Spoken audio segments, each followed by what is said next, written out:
ഒരേ ഒരു ഉരുളക്കിഴങ്ങ് എടുക്കാനുണ്ടോ വീട്ടില്? ഉണ്ടെങ്കില് ഒന്ന് പുഴുങ്ങിയിട്ട് ഇതുപോലെ ഒന്ന് ഉടച്ചെടുത്ത് കൊണ്ടുവന്നിട്ടേ, ഇനി അതിലേക്ക് ഉപ്പും, മുളക് പൊടി, കുറച്ച് സവാള അരിഞ്ഞതും കൂടെ ചേർത്ത് നന്നായിട്ട് ദാണ്ടെ ഇതുപോലൊന്ന് മിക്സ് ആക്കിയെടുത്ത് മാറ്റി വെച്ചിട്ട്, ഇനി ഒരു ബ്രെഡ് അങ്ങോട്ട് വെച്ചിട്ട് അതിലേക്ക് ഇത് നന്നായിട്ട് അങ്ങോട്ട് വെച്ച് കൊടുക്കണം ഇതുപോലെ.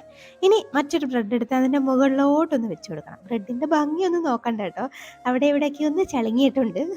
അപ്പോഴും ഇത് ഇങ്ങനെ ഒന്ന് കട്ട് ചെയ്തെടുക്കണം കേട്ടോ. ഒരു 4 ആയിട്ട് ഞാനൊന്ന് കട്ടാക്കി എടുക്കുന്നുണ്ട്. ഇനി ഇതിലെ ഓരോ പീസും ദാണ്ടെ ഇതുപോലെ ഇരിക്കും. ഇനി ഇതെടുത്ത് നമുക്ക് അടിച്ചെടുത്ത മുട്ടയിലോട്ട് അങ്ങോട്ട് നന്നായിട്ടൊന്ന് മുക്കിയെടുക്കാം. ഇനി കുറച്ച് ബ്രെഡ് ക്രംസിലും കൂടെ ഒന്ന് കോട്ട് ചെയ്തെടുക്കുന്നുണ്ട്. സാധാ നമ്മൾ കട്ട്ലറ്റ് ഉണ്ടാക്കുന്ന പോലെ തന്നെ. ഇനി എന്താണ് ഇത് നന്നായിട്ടൊന്ന് ഫ്രൈ ആക്കി എടുക്കണം. ഞാൻ കുറച്ച് ബട്ടർ വെച്ചിട്ടാണ് കേട്ടോ ഇത് ഫ്രൈ ആക്കി എടുക്കുന്നത്. കുറച്ച് ഹെൽത്തി ആയിട്ടോ, കുറച്ച് ഹെൽത്തി ആയിക്കൊള്ളട്ടെ എന്ന് കരുതി. അപ്പോൾ ഇതുപോലെ നന്നായിട്ട് ഒന്ന് തിരിച്ചും മറിച്ചേക്കും ഇട്ട് അതിൻ്റെ എഡ്ജസ് ഒക്കെ നന്നായിട്ടൊന്ന് ഫ്രൈ ആക്കി എടുക്കുന്നുണ്ട്. അടിപൊളിയാണ്. പുറത്ത് നല്ല ക്രിസ്പിയും അകത്ത് നല്ല സോഫ്റ്റുമാണ്.